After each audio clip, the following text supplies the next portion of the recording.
बिस्मिल्लाहिर्रहमानिर्रहीम अस्सलामुअलैकुम। My name is Ali Raza and welcome to pen gravity. इस लेक्चर के अंदर हम लोग जो हमारा टुडे डॉन न्यूज़पेपर है उसके जो एडिटोरियल्स हैं उनका करेंगे analysis with practice question. And today is 3 जुलाई 2025। और बेटा ये रहा जो आपका टुडे डॉन न्यूज़पेपर है उसके एडिटोरियल्स और ओपिनियंस वाला पेज। और इस लेक्चर के अंदर मैं आपके साथ डिस्कवर करूँगा जो इसके एडिटोरियल्स हैं 1, 2 एंड 3, इन 3 एडिटोरियल्स को डिस्कस करूँगा। बाकी बेटा ये जो आपका सेक्शन है ओपिनियंस वाला इसको ऑलरेडी डिलीवर किया जा चुका है। इसके अंदर 4 टॉपिक्स थे, चारों टॉपिक्स को CSS PMS को सामने रखकर डिस्कस कर दिया गया है। अगर आप रजिस्ट्रेशन करवाना चाहते हैं तो रजिस्ट्रेशन ओपन है, फोकल पर्सन का नंबर है, इसे ले लें, इसके ऊपर आप रब्ता करें और जुलाई के अंदर रजिस्ट्रेशन करवाएं। और ये वाला जो लेक्चर है इस द सेम फैशन आपको ये डिलीवर किया जाएगा। इसका बहुत ज़्यादा आपको बेनिफिट्स मिलेगा। मैं पहले भी डिस्कस कर रहा हूँ, अब कई दिनों से आपको बता रहा हूँ कि PMS का बेटा रिज़ल्ट आ चुका पंजाब का। 700 प्लस लोगों के रिटर्न में एग्ज़ाम में नंबर हैं, ऐसे फेल है।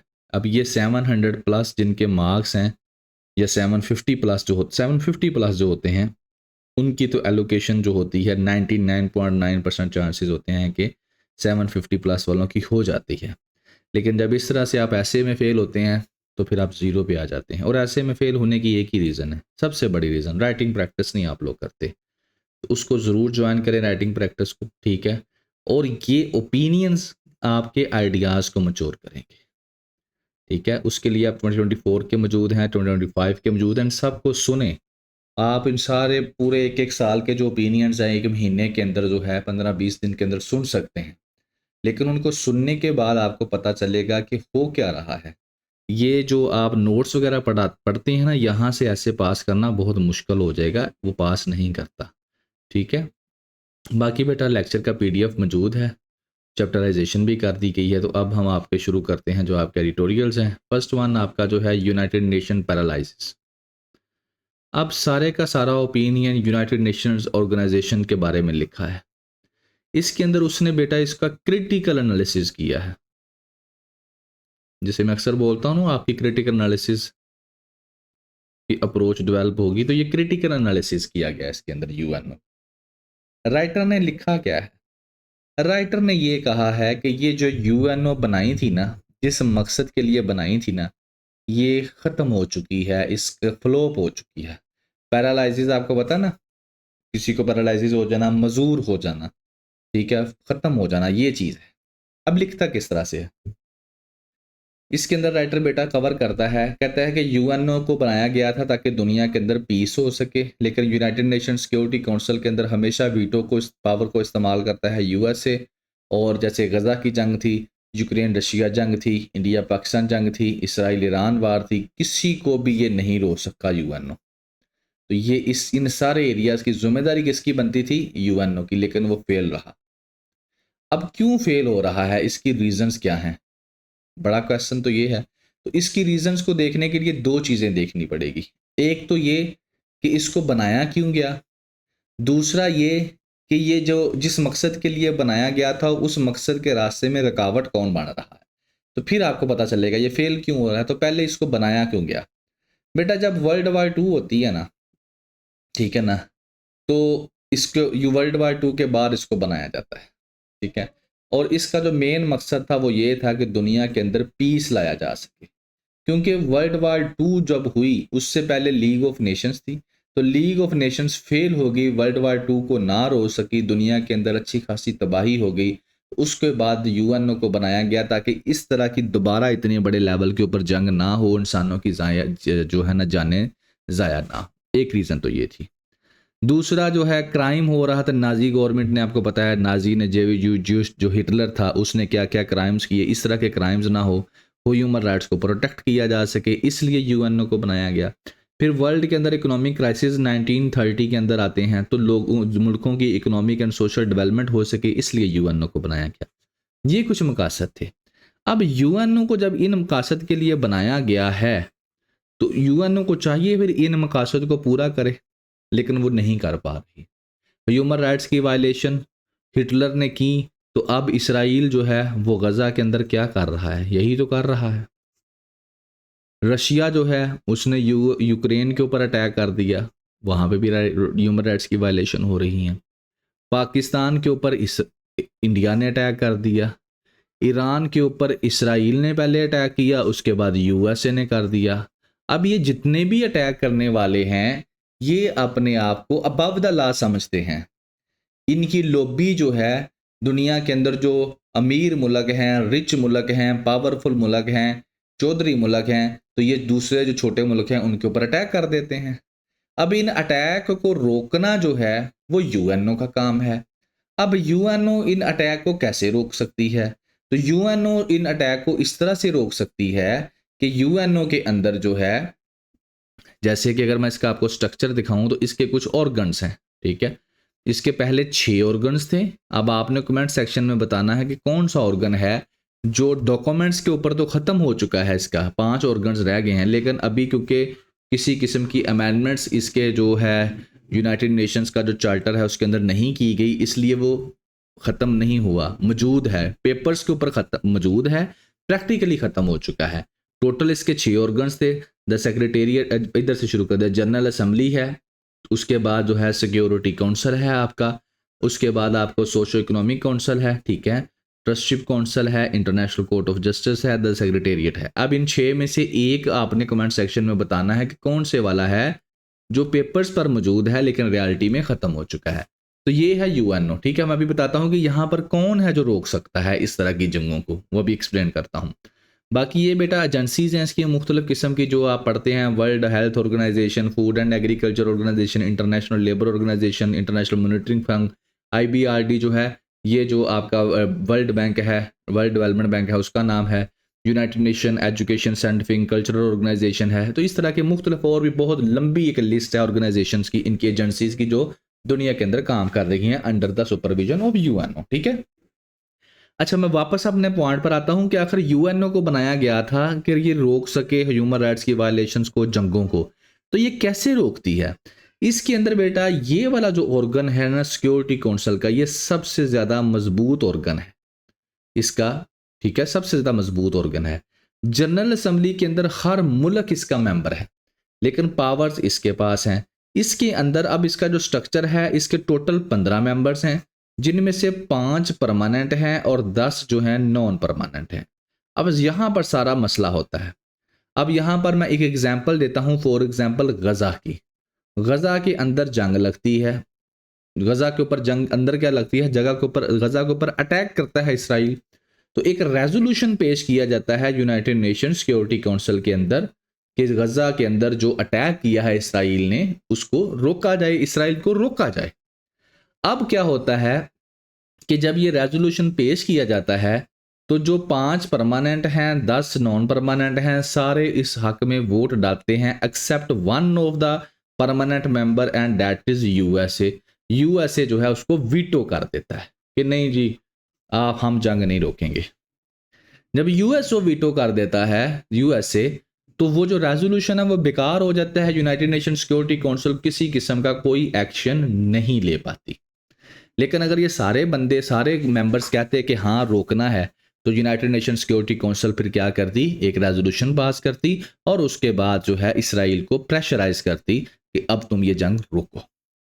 लेकिन ये तकरीबन 6 दफ़ा ऐसे हुआ है जब से जंग लगी है कि रेजोल्यूशन पेश किया गया कि सीज फायर करवा दिया जाए, जंग को रोक दिया जाए, और अमेरिका हमेशा से वीटो कर देता था।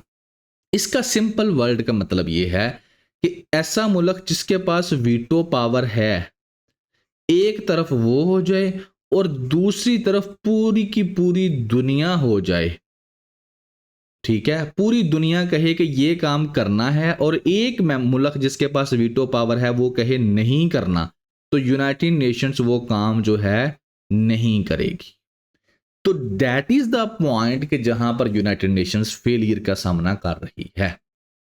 अब वीटो किन के पास है? वीटो जिन 5 मुल्कों के पास हैं, अमीर मुल्क हैं, आपका यूएसए है, चाइना है, रशिया है, फ्रांस है और बरतानिया है, ठीक है, 5 के पास वीटो है। अब ये वैसे जो वीटो है बेसिकली इट कंट्राडिक्ट्स ये जो है यूएनओ का जो चार्टर है उसके खिलाफ है। यूनाइटेड नेशंस का चार्टर जो है वो तो इक्वालिटी की बात करता है, वो तो कहता है सारे मुल्क इक्वल हैं, लेकिन हकीकत में इक्वल नहीं है। तो बेटा यहाँ पर जो है पॉइंट जो डिस्कशन करने वाला है वो यही है कि यूएनओ के अंदर रिफॉर्म्स करने की ज़रूरत है। खास तौर पर सिक्योरिटी काउंसिल के अंदर जो है आपको यूनाइटेड नेशंस की जो सिक्योरिटी काउंसिल है इसके अंदर रिफॉर्म्स करने की ज़रूरत है। क्योंकि जब ये बनाई गया था उस वक्त जो है तकरीबन आई थिंक सो 57 या 50 समथिंग जो मुल्क थे जब ये बनाई गई थी। तो इतने बंदे जो थे सिक्योरिटी काउंसिल के मेंबर थे, 5 veto plus 10 non permanent, 5 10 non permanent. अब इसकी तादाद बढ़ के 192 या 193 जितनी भी प्लस हो चुकी है, ठीक है। तो अभी भी ये उतने के उतने ही हैं, ठीक है। तो इसके अंदर रिफॉर्म्स करने की जरूरत है। अगर आपने आईआर सब्जेक्ट रखा है सीएसएस के अंदर तो वहां पर आईएमएफ के अंदर आईएमएफ हो गया, वर्ल्ड बैंक हो गया, यूएनओ हो गया, मुख्तलिफ अदर ऑर्गेनाइजेशंस, इनके बारे में तो आपको पता होना चाहिए कि ये आईएमएफ में और वर्ल्ड बैंक में क्या डिफरेंस है। देते दोनों पैसे हैं लेकिन डिफरेंस क्या है, रिफॉर्म्स की क्या ज़रूरत है, ये सारी चीज़ें आपको पता होनी चाहिए। तो ये चीज़ें राइटर यहाँ पर लिखता है, मेंशन करता है और बताता है कि यूएनओ ये काम करने में फेल हो चुकी, और फेल क्यों हुई है वो मैंने आपको बता दिया है। एग्जाम्स के पर्सपेक्टिव में बेटा आप क्रिटिसाइज कर सकते हैं। एग्जाम्स के पर्सपेक्टिव में आप गजा की एग्जाम्पल को कोट कर सकते हैं जहां पर आप चाहें। आप गजा की एग्जाम्पल्स को कोट कर सकते हैं और ह्यूमन राइट्स की वायलेशंस के ऊपर आप गजा की एग्जाम्पल को कोट कर सकते हैं। ये बता सकते हैं कि इंटरनेशनल लॉ की कोई वैल्यू नहीं है। गजा को लेकर आप ये बता सकते हैं यूएनओ फेल हो चुकी है, international court of justice fail हो चुका है, यूरोपियन यूनियन फेल हो चुकी है, ओआईसी जो मुसलमानों की है वो फेल हो चुकी है, अरब लीग फेल हो चुका है। आप ये सारी बातें इनको क्रिटिसाइज कर सकते हैं। आप यहाँ पर कह सकते हैं ह्यूमन राइट्स की ऑर्गेनाइजेशन जो हैं वो फेल हो चुकी हैं। दुनिया डबल स्टैंडर्ड्स के ऊपर चलती है और डबल स्टैंडर्ड्स यही हैं कि जो रिच कंट्रीज हैं वहाँ पर अगर कुछ भी होता है तो ये सारे ऑर्गन्स एक्टिवेट हो जाते हैं। लेकिन गजा जो है एक पुअर कंट्री था और वहाँ पर थाउजेंड्स ऑफ पीपल जो है उनका मर्डर कर दिया गया, लेकिन इसके बावजूद सीज फायर नहीं करवाया गया। These are the double standard of this current world. कोई मलाला यूसुफजई नहीं बोली, कोई उबैद हमारी चुनाए जो है उसने कोई डॉक्यूमेंट्री नहीं बनाई क्योंकि उसको पता है यहाँ से कोई ऑस्कर अवार्ड नहीं मिलना। तो just like this you can explain them, you can put up that critical analysis in your exam, you can put up that debate in your interview as well. इससे पता चलता है कि आप यूएनओ को क्या वही ABCD के बाद बस जानते हैं कि यूएनओ बनाई गई, इसका बड़ा फायदा है, ये है वो है, या आपको उसके दूसरे नेगेटिव पहलू का भी पता है कि यूएनओ फेल कहाँ कहाँ पर हो रही है, ठीक है। तो यूएनओ हर उस जगह पर फेल हो रही है जहां पर गरीबों की बात आ जाती है, जहां पर गरीब मुल्कों की बात आ जाती है वहां पर ये फेल हो जाती है। ना सिर्फ यूएनओ बल्कि सारी ऑर्गेनाइजेशंस वहां पर फेल हो जाती हैं, वहां पर ये पास हो जाती है जहां पर अमीर मुल्कों की बात आती है, ठीक है। तो by this way you can बेटा एक्सप्लेन दैट डाटा। नेक्स्ट आपका आ जाता है G force to fly solo. अब इसके अंदर बेटा वो यूएस एड की बात करता है। अब यूएस एड जो है ये बेसिकली यूएसए की तरफ से फ्रॉम द अमेरिकन पीपल, यानी कि यूएसए सादा एग्जाम्पल के अंदर, सादा अल्फाज के अंदर कि यूएसए जो है एक एड देता है दुनिया के मुख्तलिफ गरीब मुल्कों को उनकी मुख्तलिफ एरियाज़ के अंदर, जैसे एजुकेशन हो गया, हेल्थ हो गया एंड मल्टीपल अदर एरियाज़ जिसके अंदर वो लोगों की मदद करता है। तो फंडिंग करता है यूएनओ, अमेरिका यूएस एड की मदद से फंडिंग करता है मुख्तलिफ किस्म के प्रोजेक्ट्स को जो कि गरीब मुल्कों के अंदर चल रहे हैं। उन प्रोजेक्ट्स के अंदर हेल्थ के प्रोजेक्ट्स हो सकते हैं, एजुकेशन के प्रोजेक्ट्स हो सकते हैं, टेक्निकल एजुकेशन के हो सकते हैं, स्कॉलरशिप्स के हो सकते हैं एंड मल्टीपल अदर प्रोजेक्ट्स जो हैं वो हो सकते हैं, ठीक है। तो ये अब अमेरिका क्या कह रहा है, अमेरिका पहले ये पैसे देता था, अब डोनाल्ड ट्रंप आ गए हैं, वो कहते हैं हम अपने पैसे क्यों ज़ाया करें, हम ये पैसे कम कर देंगे। जहां पर हम 100 एग्जाम्पल दे रहा हूँ, $100 देते थे वहां पर हम $10 या $20 लेंगे और आस्ता आस्ता ये भी ख़त्म कर देंगे। और जिस मुल्क की ये जिम्मेदारी है, जिस मुल्क के लोग हैं वो अपनी अपनी जिम्मेदारी उठाएं, हम किसी की जिम्मेदारी नहीं उठाएंगे। ये वो राइटर इसके अंदर लिखता है कि कितनी एड आ रही थी और इस एड का बंद करने से नुकसान क्या होने वाला है। तो दुनिया के अंदर मुख्तलिफ जो राइटर्स हैं वो यही कह रहे हैं कि अमेरिका को एकदम से ये एड बंद नहीं करनी चाहिए, इसकी वजह से कई मुल्कों के अंदर जो गरीब मुल्क हैं इंसानों की ज़िंदगियाँ बच रही थी। तो राइटर कहता है एक स्टडी आती है अभी जो ये बताती है 40 मिलियन डेथ्स जो दुनिया के अंदर होती थी वो उनको बाय 2030 अकर हो सकती हैं। यानी कि 2030 तक 14 मिलियन यानी कि 1 करोड़ 40 लाख अमवात जो हैं उनको रोका जा सकता है अगर यूएसए एड बंद ना हो। अगर यूएसए एड बंद होती है तो ये इतनी इतनी मौतें हो सकती हैं दुनिया के अंदर, जिनमें से 4.5 मिलियन चिल्ड्रन हो सकते हैं। ठीक हो गया। अब यूएस एड करती क्या, यूएस एड क्या है, उसने तकरीबन 91 मिलियन जो अमवात सी उनको रोका 2001 से लेकर 2021 तक, जिनके 20 साल में यूएस एड के थ्रू जो पैसा आया उनकी वजह से इतने लोगों की जान जो है बची। तो अब जब यूएस एड जो है वो कम की जा रही है या खत्म की जा रही है, तो इस वक्त जो है तकरीबन दुनिया के अंदर 40% जो ग्लोबल ह्यूमैनिटेरियन एड जो है वो यूएस एड की तरफ से दी जा रही है। यानी कि पूरी दुनिया के अंदर जो एड प्रोवाइड की जा रही है इंसानों की फलाह बहबूद के लिए, उसमें से टोटल में से 40% अमेरिका दे रहा था यूएस एड की तरफ से। और अब यहां से आप खुद ही अंदाजा लगा लें कि अगर वो 40% एड बंद कर दी जाती है तो जो गरीब मुल्क हैं वहां पर क्या हो सकता है। गरीब मुल्कों में तो वो कहता है ऑलरेडी जो है क्लिनिक्स बंद हो रहे हैं, मेडिसिन की सप्लाई डिस्टर्ब हो रही है, वैक्सीन के प्रोग्राम रुके पड़े हैं, थाउजेंड्स ऑफ वर्कर्स को सैलरी नहीं मिल रही है, तो पहले मसले चल रहे हैं। ये होते होते अगर आप एड भी रोक देते हैं तो मसले और बढ़ जाएंगे। लेकिन यूएसए अपना डिफेंस इस तरह से करता है, वो कहता है कि देखिए जी, अगर किसी मुल्क के लोगों को दवाई चाहिए, अच्छी एजुकेशन चाहिए, तो मेरी जिम्मेदारी नहीं है, ये उस मुल्क की गवर्नमेंट की जिम्मेदारी है, वो अपने लोगों को दे, मैंने कब रोका है। तो मैं चाहता हूं कि सारे मुल्क सेल्फ रिलायंस हो, यानी कि अपने आप के ऊपर खड़े हों, खुददार बने और अपनी एफिशिएंसी को बेहतर करें। इससे एफिशिएंसी भी बेहतर होगी। कहते हैं हम लोग एड दे देते हैं, आधी ये खा लेते हैं करप्शन के थ्रू, कुछ ये लगा देते हैं, तो उससे जो है एफिशिएंसी भी नहीं हो पा रही और दुनिया जो है ऐसी चल रही है। तो जब अपने अपने घर से अपने अपने पैसे खर्च करेंगे तो एहतियात से खर्च करेंगे।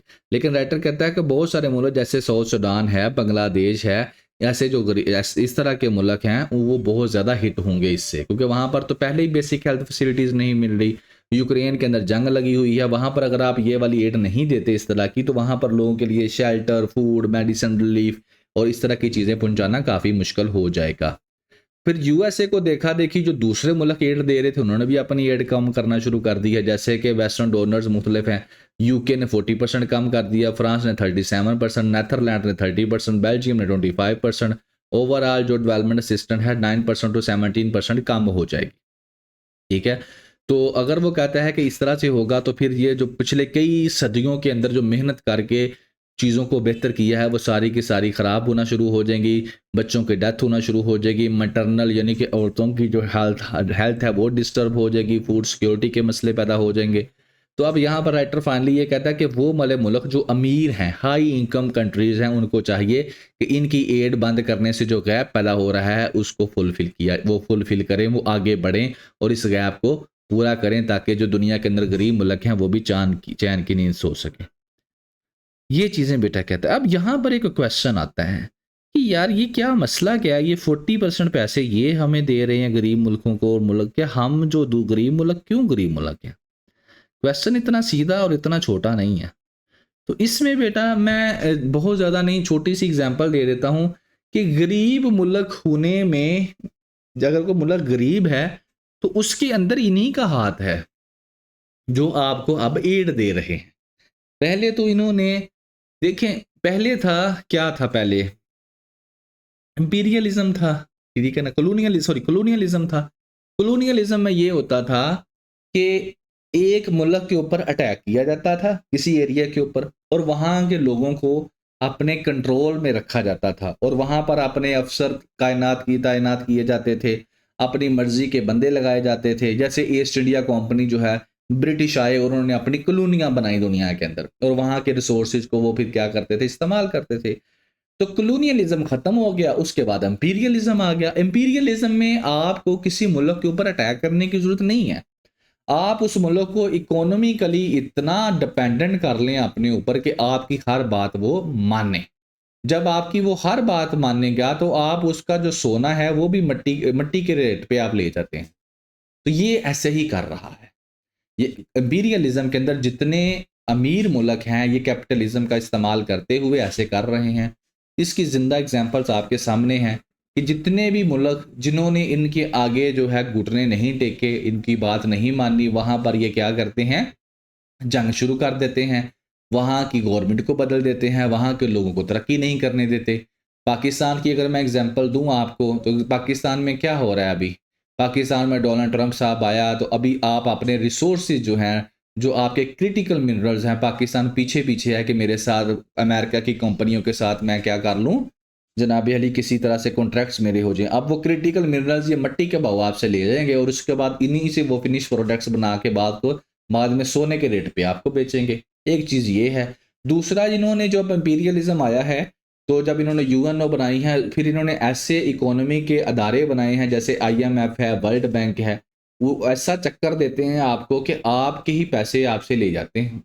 उसके बाद इंटरेस्ट है, घूम फिर के यानी कि पैसा इन्होंने ऐसा निज़ाम बनाया हुआ है कि पैसा घूम-घूम के इनके पास ही जाता है। ठीक है? तो इस तरीके से ये फिर अमीर से अमीर हो ही जाते हैं और आप लोग गरीब से गरीब होते रहते हैं और फिर उसमें से जो आपसे लेकर गए होते हैं, उसी में से थोड़ा बहुत आपको दे देते हैं। तो जस्ट लाइक दिस ये दुनिया जो है बड़ी डबल स्टैंडर्ड, बल्कि पता नहीं कितने स्टैंडर्ड्स के ऊपर रिवॉल्व करती है। बहरहाल इसमें बताना यही था कि यूएस से कहता भाई मैंने एड अब नहीं देनी, अपना इंतज़ाम कर लो, अल्टीमेटली ये चीज़ें फिर हिट करेंगी। आपको जो स्कॉलरशिप मिलते थे, जिसके ऊपर आप पढ़ने के लिए दूसरे मुल्कों में जाते थे, वो भी डिस्टर्ब इससे होंगे। नेक्स्ट आपका बेटा थर्ड ओपी एडिटोरियल है लेटर्स फ्रॉम जेल। इसके अंदर कोई बहुत बड़ी बात नहीं है, इसके अंदर सिर्फ यही है पीटीआई जो है पॉलिटिकल पार्टी, उसकी बात की जा रही है। और इसमें राइटर ये लिख रहा है कि लेटर्स के बाद बात करता है कि ये जो शाह महमूद कुरैशी हैं, यास्मीन राशिद साहबा हैं, ये कोई भी और जो बंदा है वो क्या कर रहा है, वो ये सारे इस चीज़ पे रज़ामंद हैं कि हम जो है मिलिट्री एस्टेब्लिशमेंट को साइड पे कर दें।